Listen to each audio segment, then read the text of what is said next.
دین کی بات کو تو سننا چاہیے محتاج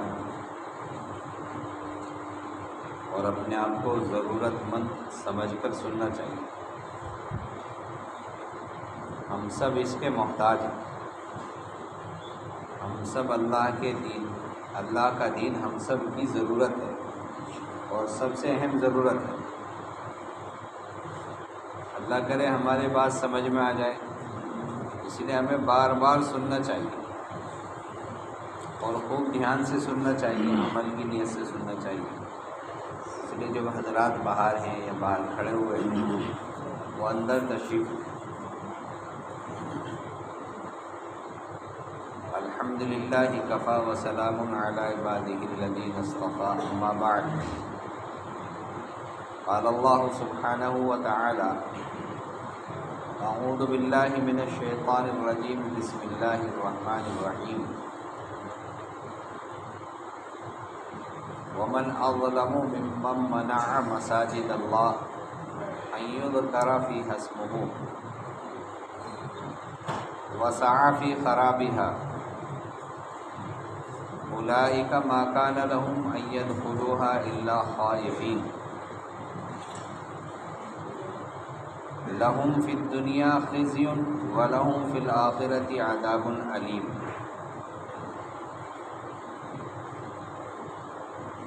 وقال علیہ الصلاۃ والسلام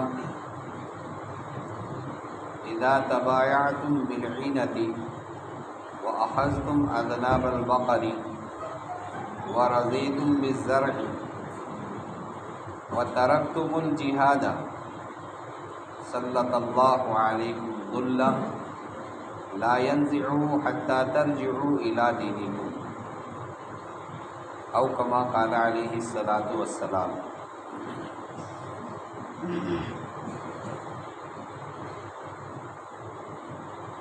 مجموعی طور پر اگر دنیا کے اندر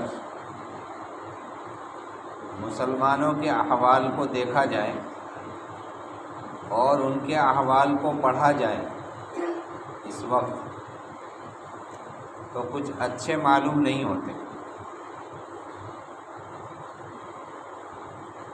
ہماری حالت اپنے ملک میں اور مسلمانوں کی حالت پوری دنیا کے اعتبار سے کچھ اچھی معلوم نہیں ہوتی۔ جی بھائی بات صحیح ہے غلط؟ بول نہیں رہے، صحیح ہے غلط؟ صحیح۔ پچھلے والے بھی بات دھیان سے سنیں، بات کو دھیان سے سنیں، آپس میں کانا پھوسی نہ کریں۔ دیکھو ابھی تھوڑی دیر 15-20 منٹ آدھا گھنٹہ جتنی بھی بات ہوگی یہ ہمارے بولنے کا موقع ہے، اور پھر دعا کے بعد آپ پوری رات بیٹھ کے بولنا، آپ کو اجازت ہے فل فری اسٹائل۔ ابھی تو بات سن لو دھیان سے۔ تو میں عرض کر رہا تھا کہ اگر مسلمانوں کی اس وقت حالت دیکھی جائے تو کچھ اچھی معلوم نہیں ہوتی۔ آخر اس کی کیا وجہ ہے؟ حالانکہ قرآن نے یہ کہا ہے وَلِلَّهِ الْعِزَّةُ وَلِرَسُولِهِ وَلِلْمُؤْمِنِينَ، عزت اللہ کے لیے ہے، اللہ کے رسولوں کے لیے ہے اور مومنین کے لیے۔ عزت اللہ کے لیے، اللہ کے رسولوں کے لیے اور مومنین کے لیے۔ پھر کیا ہوا کہ وہ چیز ہمیں محسوس نہیں ہو رہی کہ دنیا میں بجائے ہماری عزت کے ہمیں ذلت محسوس ہوتی ہے۔ اور بعض مسلمان تو اب اس حال میں پہنچ گئے ہیں ان احوال کو دیکھ دیکھ کر کہ وہ اپنے مسلمان ہونے پر افسوس کرنے لگے۔ یہ حالت زار ہے ہماری۔ دنیا میں جب کسی آدمی کو کوئی نقصان ہوتا ہے تو وہ اس نقصان کی وجہ معلوم کرنے کی کوشش کرتا ہے کہ مجھے یہ نقصان ہوا ہے، آخر کس وجہ سے ہوا ہے۔ مجھے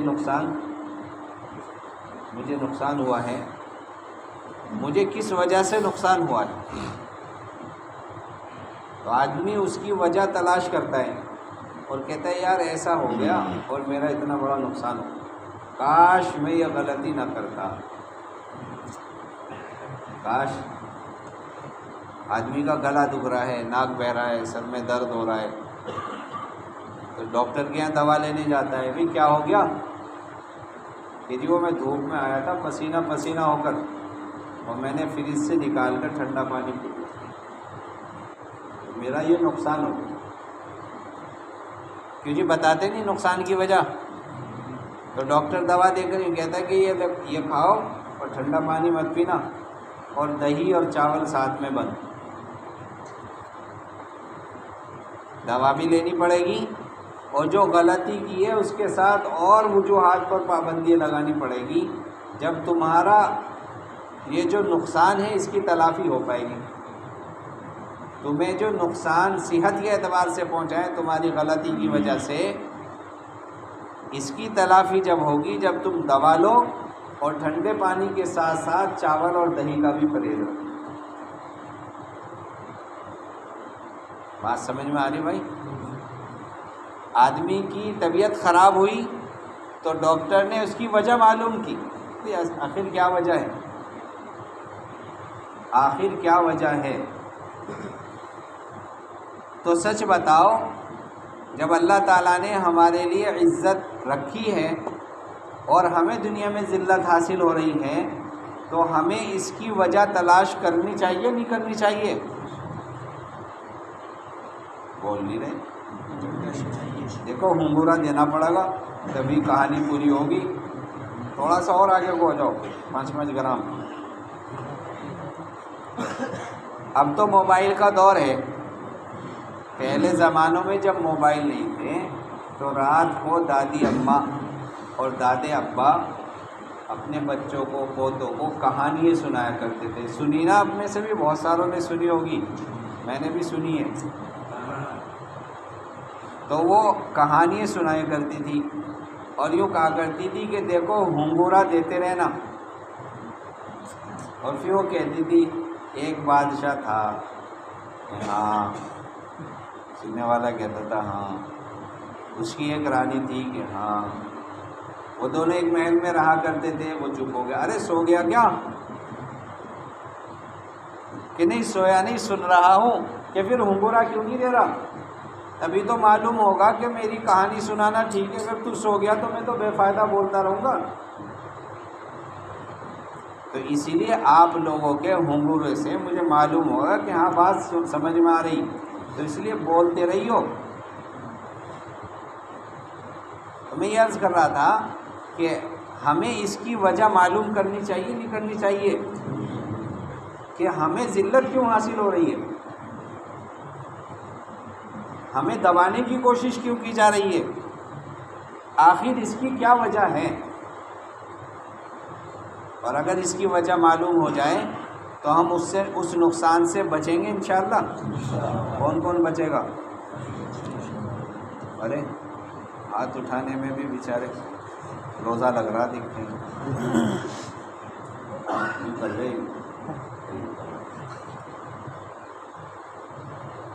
دمدار ہاتھ نہیں اٹھایا کسی نے اب تک، کہ میں انشاءاللہ کوشش کروں گا۔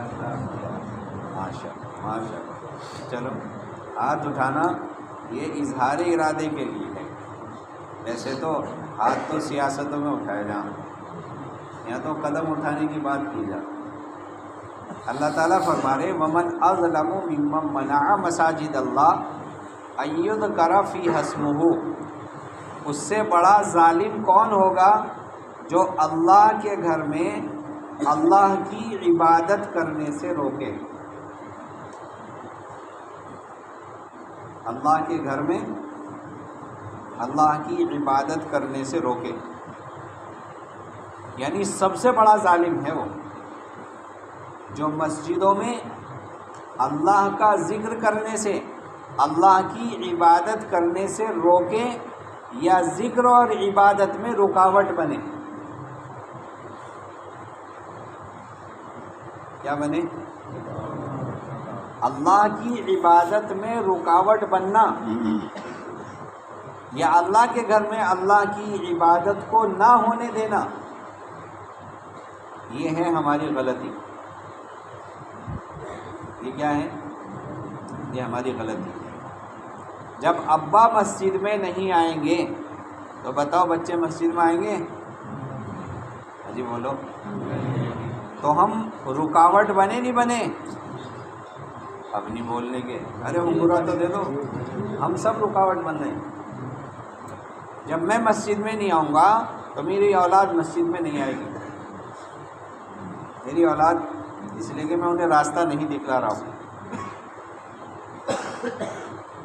جتنی بھی شکلیں علماء نے لکھی ہیں، جتنی بھی شکلیں، یہاں تک کہ یہ بھی شکل لکھی ہے کہ ایک آدمی نماز پڑھ رہا ہے اور دوسرا آدمی بآواز بلند اس کے پاس بیٹھ کر ذکر کر رہا ہے، قرآن پڑھ رہا ہے، تو یہ قرآن پڑھنے والا یہ ظالم ہے، اس لیے کہ اس کے نماز میں مخل ہو رہا ہے،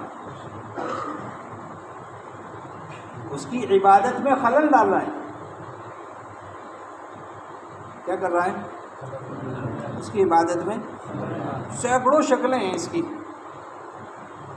سینکڑوں شکلیں۔ اللہ کے گھر میں اللہ کی عبادت سے، اللہ کے گھر میں اللہ کی یاد سے روکنا۔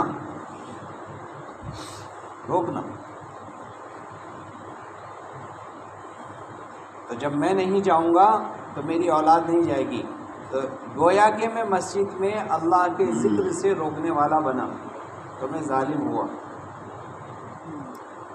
میں کیا ہوا؟ اللہ کے گھر میں خود نہ جانا، ہمارا خود نہ جانا یہ بڑا ظلم ہے۔ اللہ کے گھروں میں جانا تو یہ ایمان کی علامت بتلایا ہے۔ حدیث میں آتا ہے کہ جس کو اکثر مسجد میں آتے جاتے دیکھو اس کے ایماندار ہونے کی گواہی دو، اس کے ایماندار ہونے کی گواہی دو،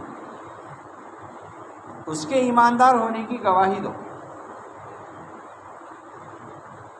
اور قرآن میں آتا ہے، اللہ تعالیٰ فرماتے ہیں انما یعمر مساجد اللہ من آمن باللہ، اللہ کے گھروں کو وہ آباد کرتے ہیں، اللہ کے گھروں کو میں وہ عبادتیں کرتے ہیں جو اللہ پر ایمان رکھتے ہیں۔ اللہ کے گھروں میں آ کر عبادت کرنا ایمان کی علامتوں میں سے ہے۔ اس کی علامتوں میں سے انما یعمر مساجد اللہ من آمن باللہ والیوم الآخر، اور آخرت کے دن پر کیا کرتے ہیں؟ وہ ایمان لاتے ہیں۔ وَأَقَامَ الصَّلَاةَ وَآتَى الزَّكَاةَ، نماز قائم کرتے ہیں، زکوٰۃ دیتے ہیں۔ وَلَمْ يَخْشَ إِلَّا اللَّهَ، اور اللہ کے علاوہ، اللہ کے سوا کسی سے نہیں ڈرتے، اللہ کے سوا کسی سے نہیں ڈرتے۔ آج ہم سب سے ڈر رہے ہیں، اللہ ہی سے نہیں ڈر رہے۔ میں عرض کر رہا تھا کہ اللہ تعالیٰ قرآن میں بیان فرما رہے اس سے بڑا ظالم کون ہوگا جو اللہ کے گھر میں اللہ کی عبادت کرنے سے روکے۔ ایسے لوگوں کو تو اللہ کے گھروں میں ڈرتے ہوئے داخل ہونا چاہیے۔ اولئک ما کان لہم ان یدخلوها الا خائفین لہم فی الدنیا خزی، جو اللہ کے گھروں کو آباد کرنے سے روکے گا اور اللہ کے گھروں کو ویران کرنے کی کوشش کرے گا، ویران کرنے کی کوشش کرے، لہم فی الدنیا خزی، تو اللہ انہیں دنیا میں ذلت دیں گے۔ کیا دیں گے بھائی؟ بولو بھائی، کیا دیں گے؟ بات سمجھ میں آ گئی؟ وجہ سمجھ میں آ گئی؟ ہمارے دنیا میں ذلیل ہونے کی وجہ اللہ کے گھروں کو غیر آباد کرنا ہے۔ اللہ کے گھروں کو غیر آباد کرنا۔ مسجد کے دروازے پر مسلمان کھڑے ہوئے ہیں لیکن مسجد کے اندر داخل نہیں ہو رہے۔ مسجد میں آدمی آ جاوے اور خاموشی سے بیٹھ جائے، یہ بھی عبادت سے خالی نہیں، یہ بھی عبادت سے، اور یہ بھی نفع سے خالی نہیں۔ حدیث میں آتا ہے جو بندہ مسجد کو اپنا ٹھکانہ بنا لیتا ہے تو اللہ تعالیٰ فرماتے ہیں میں اس پر رحم کروں گا، اس کو رحمت دوں گا، اس کے لیے پل صراط کا راستہ آسان کروں گا، اسے جنت میں داخل کر دوں گا۔ یہ مسجد میں بیٹھنے والوں کے فضائل ہیں۔ لیکن ہم مسلمان مسجد میں نہ بیٹھ کر ساری جگہوں پر بیٹھتے ہیں لیکن مسجدوں میں نہیں آتے، اذان بھی سنتے ہیں اور مسجدوں کو دیکھتے بھی ہیں، اور ہمیں بلایا بھی جاتا ہے، اذان کے ذریعے سے بھی بلایا جاتا ہے، گشتوں کے ذریعے سے بھی بلایا جاتا ہے، لیکن ہم مسجدوں میں نہیں آ رہے ہیں۔ اب گلہ یوں کر رہے ہیں کہ جی ان کی وجہ سے ہے، یہ کر رہے ہیں ہمیں ذلیل، کہ نہیں کوئی نہیں کر رہا ہے، ہمارے اپنے اعمال ہیں اور ہماری اپنی غلطیاں ہیں۔ جو میں نے عرض کیا نا، آدمی کو نقصان ہوتا ہے تو اس کی غلطی کی وجہ سے ہوتا ہے۔ دنیا میں ہماری پستی یہ اللہ کے گھروں کو غیر آباد کرنے کی سزا ہے۔ کیا ہے بھائی؟ بات تو سمجھ میں آ رہی ہوگی۔ دنیا میں ہماری پستی، ہمارا گرنا، ہمیں ذلت کی نگاہوں سے دیکھا جانا، یہ اللہ کے گھروں کو غیر آباد کرنے کی وجہ سے ہے، اللہ کے گھروں کو ویران کرنے کی وجہ سے۔ کون کون کرے گا آباد؟ اللہ ان ہاتھوں کے اٹھنے کی کو قبول فرمائے۔ یہ سارے اسی بستی کے لوگ ہیں۔ اگر نیت کرے 10 کی بھی ٹولی بنا کر، جماعت بنا کر 1 گھنٹہ مسجد میں دیں گے، 24 گھنٹے کرنا آسان ہے۔ 2 گھنٹہ دیں گے، 3 گھنٹہ مسجد میں دیں گے، اپنا دین سیکھیں گے، اپنا ایمان سیکھیں گے۔ حدیث میں آتا ہے کہ اللہ تبارک و تعالیٰ کسی قوم پر عذاب نازل کرنے کا ارادہ فرماتے ہیں، عذاب بھیجنے کا ارادہ فرماتے ہیں، لیکن مسجدوں کے آباد کرنے والوں کی وجہ سے اللہ تعالیٰ اس عذاب کو موقوف کر دیتے ہیں۔ کس کی وجہ سے؟ بولو بھائی، کس کی وجہ سے؟ مسجدوں کو آباد کرنے کی وجہ سے اللہ تعالیٰ عذاب کے ارادے کو ملتوی فرما دیتے ہیں۔ ایک وجہ تو ہمارے دنیا میں گری ہوئی نظروں سے دیکھے جانے کی یہ ہے کہ ہم نے اللہ کے گھروں سے لا تعلقی حاصل کر لی۔ مجھ جیسے بہت سارے بھائی تو صرف جمعے کو ہی مسجد کا رخ کرتے ہیں، اس لیے نیت کرو کم سے کم، یہ ادنا درجہ ہے، ادنا درجہ کہ 5 وقت کی نماز تو اہتمام سے آدمی پڑھے۔ کیا کریں؟ ہائے ہائے جان سی نکل گئی، یوں کہتے ہیں ہاں جی پڑھا نہیں، کوئی بھی نہیں بول رہا۔ میں اتنی دیر سے بولا، تم بھی بول دو تھوڑا تھوڑا، ایک آدھا لقمہ تو دے ہی دو، ہنگورا تو دے ہی دو ایک آدھا۔ اگر ہنگورا نہیں دو گے تو معلوم ہوگا کہ یہاں نہیں ہے، یا پھر یوں کہہ رہے کہ بھائی دعا کیوں نہیں ہو رہی، بہت دیر ہو گئے، ارام بھی تو کرنا۔ وجہ سمجھ میں آئی جو میں نے عرض کی؟ قرآن نے بیان کیا ہے اس وجہ کو کہ اگر حضرت عمر رضی اللہ تعالیٰ عنہ کے پاس ایک ملک کا قاصد آیا، ایک ملک کا قاصد حضرت عمر رضی اللہ تعالیٰ عنہ کے پاس آیا، آپ رضی اللہ تعالیٰ عنہ نے پوچھا تمہارے ملک کا کیا حال ہے؟ اس نے کہا کہ جی بہت اچھا ہے، بہت اچھا ہے۔ کہنے لگے میں ملک کے اعتبار سے نہیں پوچھ رہا ہوں، میں یہ پوچھ رہا ہوں تمہارے ملک میں مساجدوں کا کیا حال ہے؟ اس نے کہا جی مساجدیں ہمارے ملک میں آباد ہیں۔ کیا ہوتا ہے مسجدوں میں؟ کہ مسجدوں میں قرآن سیکھا جاتا ہے، مسائل سیکھے جاتے ہیں، احادیث سیکھی جاتی ہے اور دین کی دوسری باتیں سیکھی جاتی ہیں۔ ان باتوں میں لوگ مسجدوں میں مشغول رہتے ہیں۔ آج تو ہماری مسجدوں میں ان باتوں کا تصور بھی نہیں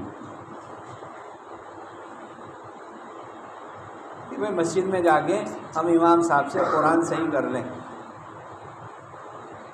ہمارا خود کا قرآن صحیح نہیں، ہمارے گھر والوں کا قرآن صحیح نہیں، اس میں کتنا ٹائم لگے گا؟ اس کے لیے مسجدوں میں وقت دینا پڑے گا۔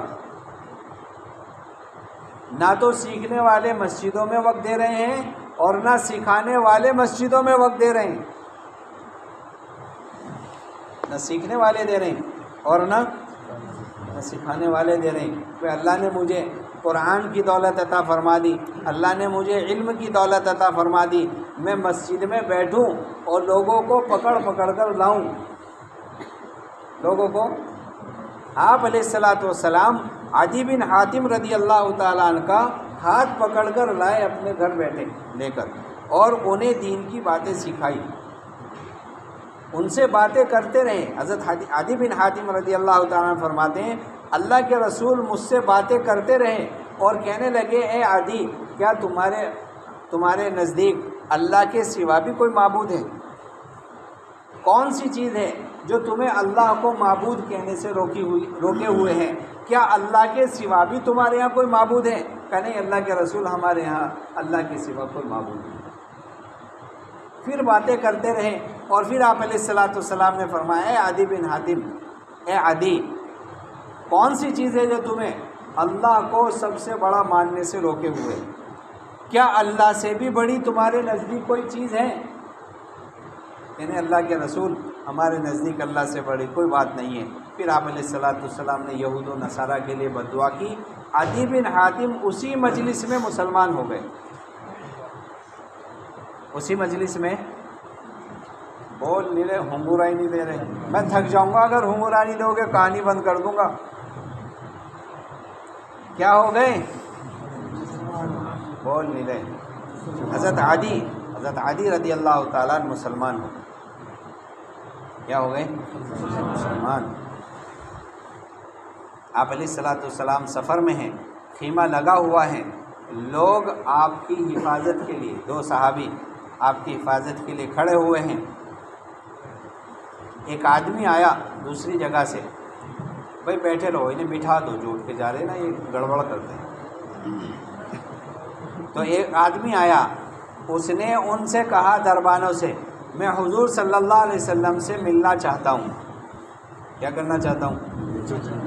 میں حضور سے ملنا چاہتا ہوں۔ انہوں نے کہا ہم تمہیں ابھی ملنے نہیں دیں گے۔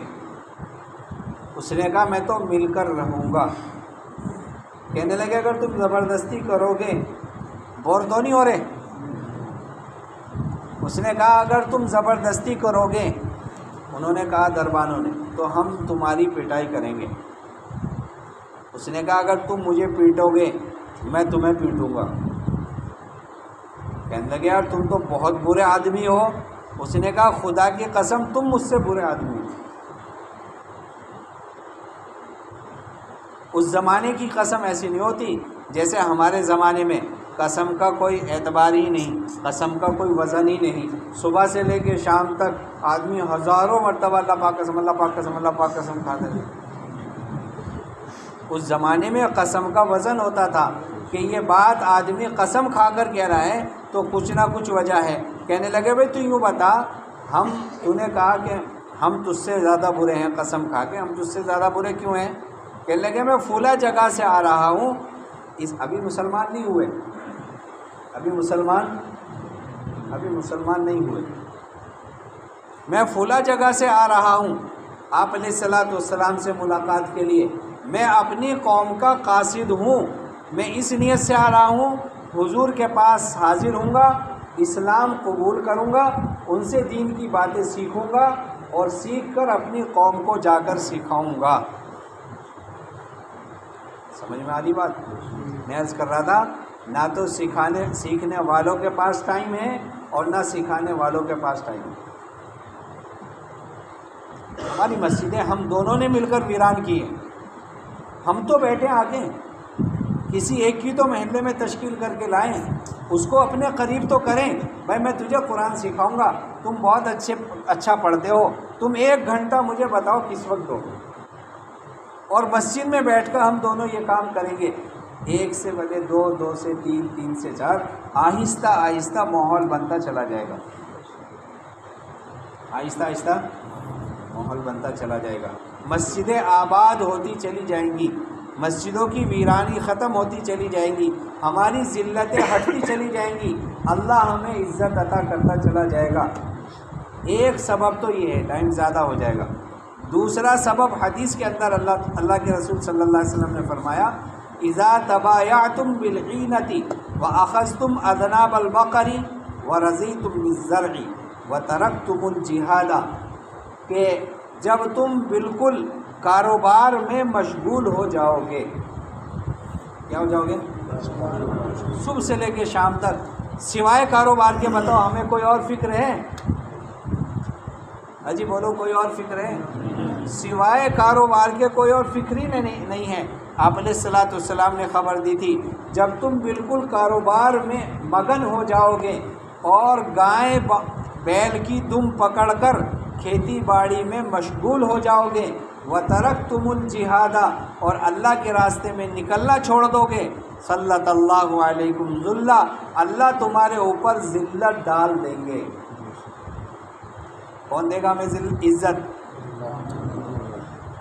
اللہ کے سوا کوئی عزت نہیں دے سکتا۔ جب اللہ ہی ذلت ڈال رہے ہیں تو اب ہمیں کون عزیز کرے گا؟ ہماری نگاہیں حکومتوں کی طرف ہیں، ہماری نگاہیں مال کی طرف ہیں، ہماری نگاہیں ڈگریوں کی طرف ہیں، ہماری نگاہیں استعدادوں کی طرف ہیں۔ نہ استعدادوں سے عزت ملتی ہے، نہ ڈگریوں سے عزت ملتی ہے، نہ ملک و مال اور حکومتوں سے عزت ملتی ہے۔ عزت تو میرے دوستو بزرگوں اللہ کے دین کی محنت کرنے سے ملتی ہے۔ اللہ کے رسول کا فرمان ہے، سچی سچی بات ہے اور پکی پکی بات ہے۔ بتاؤ ہے نہیں پکی بات؟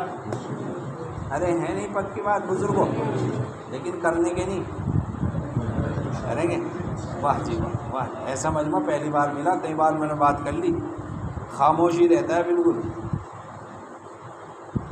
اللہ کے رسول صلی اللہ علیہ وسلم نے فرمایا صلی اللہ علیکم ذلہ، اللہ تمہارے اوپر ذلت طاری کر دیں گے، لا ينزعہ، اور اللہ اس ذلت کو ہٹائیں گے نہیں، حتی ترجعوا الی دینکم، جب تک تم اپنے دین کی طرف نہ لوٹ آؤ۔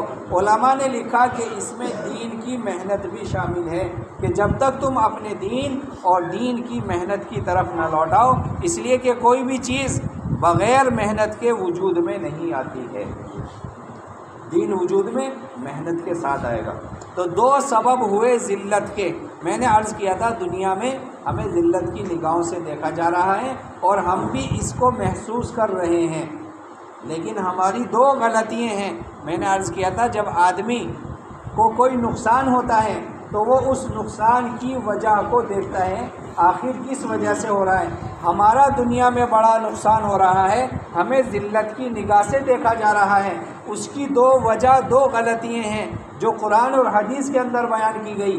ایک غلطی ہماری مسجدوں کو ویران کرنا، دوسری غلطی ہماری اللہ کے دین کی محنت نہ کرنا۔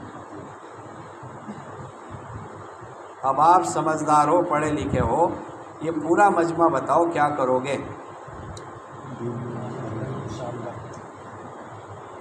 یہ بھی چپ ہو گیا مجمع، دیکھو میں تو سوچ رہا تھا ایک دم زور بول پائے گا کہ بھئی ہم تو مسجدوں کو آباد کریں گے اور عید کے بعد فوراً اللہ کے راستے میں نکلنے کی ترتیبیں بنائیں گے۔ کرو گے مسجد آباد؟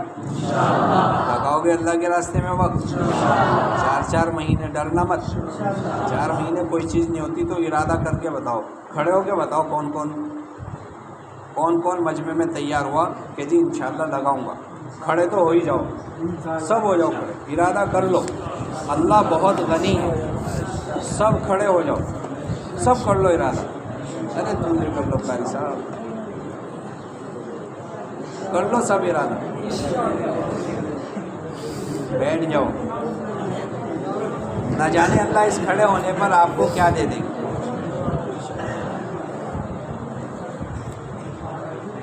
اللہ تعالیٰ بس بٹھا دے، اللہ تعالیٰ اس کھڑے ہونے پر نہ جانے آپ کو کیا دے دیں گے۔ نیکی کا ارادہ کرنا بھی نیکی ہی ہے، نیکی کا ارادہ کرنا نیکی ہی ہے۔ اور قرآن میں یوں آتا ہے کہ جس نے ایک نیکی کی اللہ تعالیٰ اس کو 10 گنا اجر دیں گے۔ کتنا دیں گے بولو؟ کتنا دیں گے؟ اور رمضان میں 70 گنا ہو جاتا ہے، تو 10 کو 7 سے گنا کرو، 70 سے، آپ کے کھڑے ہونے پر آپ کو 700 نیکیاں مل گئی۔ کتنی نیکیاں مل گئی؟ 700 نیکیاں مل گئی۔ یہ سب احادیث کی بات ہیں، ہمارے اپنے گھر کی بات نہیں، پکی بات ہے۔ یقین کرو ہر ایک آدمی کو 700 نیکیاں تو مل ہی گئی۔ کتنی مل گئی؟ 200 روپے بھی آدمی کہنا کہ جی اٹھ کر بیٹھ جاؤ 200 روپے دوں گا، تو 10 مرتبہ بٹھوا لو صرف 200 روپے پہ۔ اللہ تعالیٰ آپ کے اس کھڑے ہونے کو قبول فرما لے۔ نیت کرو، میں بھی نیت کروں، مسجدوں کو آباد کریں گے، ہم سیکھنے آئیں گے اور ہم سکھانے آئیں گے۔ جنہیں اللہ تعالیٰ نے استعدادیں دی ہیں وہ مسجدوں میں وقت فارغ کر کے بیٹھے، کوئی پوچھے نہ پوچھے، مسجدوں میں آئیں۔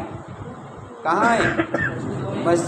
مسجد کے علاوہ چاہے کہیں بھی آدمی اعمال کر رہا ہو، وہ ثواب نہیں ملے گا جو مسجد کا ہے۔ جو مسجد کی جماعت کا ثواب ہے، گھر کا ثواب قطعاً نہیں ہو سکتا۔ جو نماز پڑھنے کا ثواب مسجد میں ہے، جو باقاعدہ مسجد ہے، جو مسجد میں ثواب ہے، اس کے علاوہ کہیں اس کا ثواب نہیں۔ اس لیے نیت کرو کہ نمازیں تو مسجدوں میں ہی پڑھیں گے، اور نمازوں کے علاوہ بھی مسجدوں کو آباد کریں گے، اور سیکھنے سکھانے کی فضائیں اپنے علاقوں میں بنائیں گے۔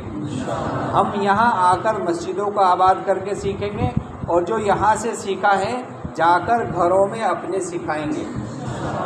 یہی ترتیب جناب رسول اللہ صلی اللہ علیہ وسلم کے زمانے میں تھی۔ اللہ ہم سب کو کرنے کی توفیق عطا فرما دے۔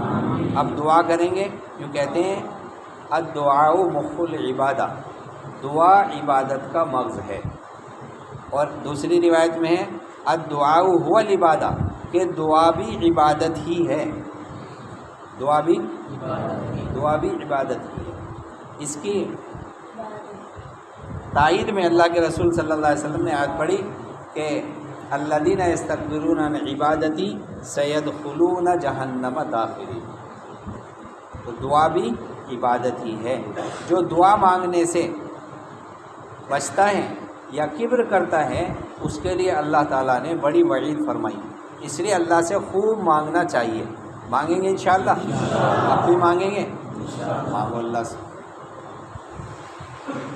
لائٹ بند کر دو اگر ہو سکے۔ اللہم لک الحمد کما ینبغی لجلال وجہک وعظیم سلطانک۔ الف لام میم اللہ لا الہ الا هو الحی القیوم وعنت الوجوہ للحی القیوم یا احد الصمد الذی لم یلد ولم یولد ولم یکن له کفوا احد یا من لا تراہ العیون ولا تخالطه الظنون ولا يصفه الواصفون ولا تغير الحوادث ولا يخشى الدوائر يعلم مثاقيل الجبال ومكاييل البحار وعدد قطر الأمطار وعدد ورق الأشجار وعدد ما أظلم عليه الليل وأشرق عليه النهار ولا تواري منه سماء سماء ولا أرض أرضا ولا بحر ما في قعره ولا جبل ما في وعره اجعل أمرنا خير آخره وخير عملنا خواتمه وخير أيامنا يوم ألقاك فيه اللهم إنا نسألك الثبات في الأمر والعزيمة على الرشد ونسألك شكر نعمتك ونسألك حسن عبادتك ونسألك قلبا سليما ونسألك لسانا صادقا ونسألك من خير ما تعلم ونستغفرك لما لا تعلم إنك أنت علام الغيوب يا حي يا قيوم برحمتك أستغيث أصلح لنا شأننا كله ولا تكلنا إلى نفوسنا طرفة عين اللهم اهدنا واهد بنا واهد الناس جميعا اللهم اجعلنا من الراشدين اللهم اجعلنا من عبادك الصالحين اللهم اجعلنا من المتطهرين اللهم إنا نسألك العفو والعافية والفوز في الدنيا والآخرة. اللهم إنا نسألك العفو والعافية والفوز في الدنيا والآخرة. اللهم إنا نسألك الهدى والتقى والعفاف والغنى. اللهم إنا نسألك الجنة وما قرب إليها من قول أو عمل، ونعوذ بك من جهنم وما قرب إليها من قول أو عمل. اللهم إنا نستغفرك ونستهديك. اللهم إنا نستغفرك ونتوب إليك. اللهم صل على محمد صلاة تنجينا بها من جميع الأهوال والآفات، وتقضي لنا بها من جميع الحاجات، وتطهرنا بها من جميع السيئات، وترفعنا بها عندك على الدرجات، وتبلغنا بها أقصى الغايات من جميع الخيرات في الحياة وبعد الممات، إنك على كل شيء قدير. اللهم صل على محمد. اللهم صل على محمد كما صليت على إبراهيم وعلى آل إبراهيم إنك حميد مجيد. اللهم بارك على محمد كما باركت على إبراهيم وعلى آل إبراهيم إنك حميد مجيد. اے اللہ ہمارے گناہوں کو معاف فرما. اے اللہ ہماری خطایا سے درگزر فرما. اے اللہ ہم نے جو قرآن سنا ہے اور ہم نے جو قرآن پڑھا ہے اس کو قبول فرما. اے اللہ ہمارے پڑھنے کو اور ہمارے سننے کو قبول فرما. اے اللہ ہمارے پڑھنے اور سننے کو قبول فرما. اے اللہ ہم عجمی زبان رکھتے ہیں اور قرآن عربی ہے. اے اللہ ہم اس کو ایسا نہیں پڑھ سکتے جیسا اس کا حق ہے. اے اللہ جیسا بھی پڑھا ہے تو اپنی بارگاہ میں قبول فرما دے. اے اللہ کوتاہیوں کو معاف فرما دے. اے اللہ جتنی بھی غلطیاں ہوں اے اللہ سب کو معاف فرما دے. جتنی بھول چوک ہوئی ہے سب کو معاف فرما دے. اے اللہ اس کا فیض ہم سب کو نصیب فرما دے. ہماری زندگیوں میں قرآن کو اے اللہ پیدا فرما دے. اے اللہ عملی طور پر قرآن کو ہماری زندگیوں میں پیدا فرما دے. اے اللہ ہماری زندگیوں کو قرآن سے مزین فرما دے. اے اللہ قرآن سے مزین فرما دے. اے اللہ برے اعمال جو ہماری زندگیوں میں پیدا ہو چکے ہیں عافیت کے ساتھ میں ختم فرما دے. اے اللہ ختم فرما دے. عافیت کے ساتھ میں ختم فرما دے. ہم سب کو اسلامی زندگی نصیب فرما دے. اسلامی طور طریقہ نصیب فرما دے. آپ علیہ الصلوۃ والسلام کے طریقوں پر چلنے کی توفیق عطا فرما دے. اے اللہ ہمارے ایمان کی سلامتی کے فیصلے فرما دے. اے اللہ ایمان کی سلامتی کے فیصلے فرما دے. اے اللہ اگر آپ نے فیصلہ فرما دیا تو ہم محفوظ ہو جائیں گے. اے اللہ ورنہ ہمارا کوئی ٹھکانہ نہیں ہے. اے اللہ تو ہمیں معاف بھی فرما دے اور ہمارے ایمان کی سلامتی کے فیصلے بھی فرما دے. اے اللہ آپ ہی حفاظت فرما سکتے ہیں. اے اللہ احوال بڑے خطرناک ہیں، حالات بڑے خطرناک ہیں، بڑے دردناک ہیں. اے اللہ تجھی سے التجا کرتے ہیں. اے اللہ ہمارا دنیا میں کوئی نہیں ہے، ہم بے سہارا ہیں. اے اللہ ہم بے سہارا ہیں، ہمارا کوئی سہارا نہیں ہے. اے اللہ تو بے سہاروں کا سہارا ہے. اے اللہ تو ہماری کفالت فرما دے. اے اللہ ہماری مدد فرما دے. اے اللہ ہماری نصرت فرما دے. اے اللہ آج ہمارے ساتھ جو چاہے جہاں چاہے کر لیتا ہے. اے اللہ جو چاہے ہماری زندگی چھین لیتا ہے. اے اللہ جو چاہے ہمارے گھروں کو توڑ دیتا ہے. اے اللہ اس وجہ سے توڑتا ہے کہ ہم تیرا نام لیتے ہیں، ہم تیرا کلمہ پڑھتے ہیں، ہم مسلمان ہیں. اے اللہ اس وجہ سے ہمیں ستایا جاتا ہے. اے اللہ تو حفاظت فرما دے. اے اللہ ستانے والوں کو ہدایت عطا فرما دے. اے اللہ ستانے والوں کو اسلام سے مالا مال فرما دے. اے اللہ ان کو ایمان کا نور عطا فرما دے. اے اللہ وہ سارے کے سارے تیرے محبوب کے امتی ہیں. اے اللہ ان کے ایمان سے تیرے محبوب کو خوشی ہوگی. اے اللہ سب کو ایمان نصیب فرما دے. اے اللہ اے اللہ جس کی قسمت میں ایمان نہیں ہے، محرومی لکھی ہوئی ہے، اے اللہ اس کو اپنے راستے سے ہٹا دے. اے اللہ اس کو راستے سے ہٹا دے. اے اللہ ہم سب کی مدد فرما دے. اے اللہ ہماری مدد فرما دے. ہم نے بڑے گناہ کیے مولا، ہم نے بڑے پاپ کیے ہیں، دن میں بھی کیے ہیں، رات میں بھی کیے ہیں، جان کر بھی ہوئے ہیں، انجانے میں بھی ہوئے ہیں. لیکن مولا کہاں جائے، تیرے در کے سوا کوئی در نہیں ہے کہ اللہ تیرے در کے سوا کوئی در بھی تو نہیں ہے۔ اے اللہ تو ہی معبود حقیقی ہے، تو ہی مغفرت کرنے والا ہے۔ اے اللہ اتنا بڑا مجمع، اے اللہ کسی سخی کے پاس جاتا ہے تو وہ بھی دے دیتا ہے۔ اے اللہ یہ سارا مجمع تجھ سے مانگ رہا ہے، اے اللہ تجھ سے مغفرت کی بھیک مانگ رہا ہے، اور یہ مغفرت کا عشرہ چل رہا ہے، جہنم سے خلاصی کا عشرہ چل رہا ہے۔ اے اللہ ہم سب جہنم سے خلاصی مانگ رہے ہیں، آپ سے مغفرت کی بھیک مانگ رہے ہیں۔ اے اللہ ہمیں معاف فرما دے، اے اللہ ہمیں معاف فرما دے۔ یہ تو یقینی بات ہے کہ ہم نے گناہ بہت کیے، اے اللہ تیری نافرمانی بہت کی ہے۔ اے اللہ بچہ جب ماں کو چپڑ جاتا ہے، ماں کو لپٹ جاتا ہے تو ماں معاف کر دیتی ہے۔ اے اللہ وہ غلطی کرتا ہے، ماں ناراض ہوتی ہے، اور وہ لپٹ کر ماں کو ماں کہتا ہے تو وہ خوش ہو جاتی ہے۔ اے اللہ تو ہی اللہ ہے، تیرے سوا کوئی اللہ نہیں ہے۔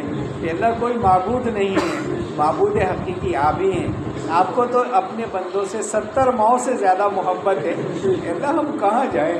اے اللہ تیرے سوا کوئی ہے نہیں، اے اللہ تیرے در کے سوا کوئی در نہیں ہے، اے اللہ تیرے در کے سوا کوئی در نہیں ہے۔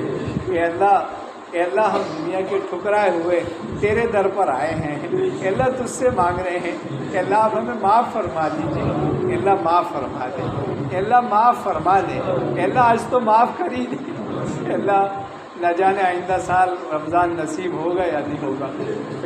پچھلے سال اے اللہ کتنے لوگ ہمارے ساتھ نماز پڑھتے تھے، آج وہ موجود نہیں، اے اللہ آج معاف کر دے، اے اللہ معاف کر دے۔ اے اللہ چھوٹے چھوٹے بچے ہاتھ اٹھائے ہوئے، اے اللہ معصوم بچے تیرے سامنے ہاتھ اٹھائے ہوئے ہیں، اور اے اللہ سفید بالوں والے بھی ہاتھ اٹھائے ہوئے ہیں جن کے ہاتھ اٹھانے سے تجھے شرم آتی ہے، اور اے اللہ جوان بزرگ بھی تیرے سامنے ہاتھ اٹھائے ہوئے ہیں، اے اللہ اہل علم بھی ہیں، اے اللہ اہل علم بھی تیرے سامنے ہاتھ اٹھائے ہوئے ہیں۔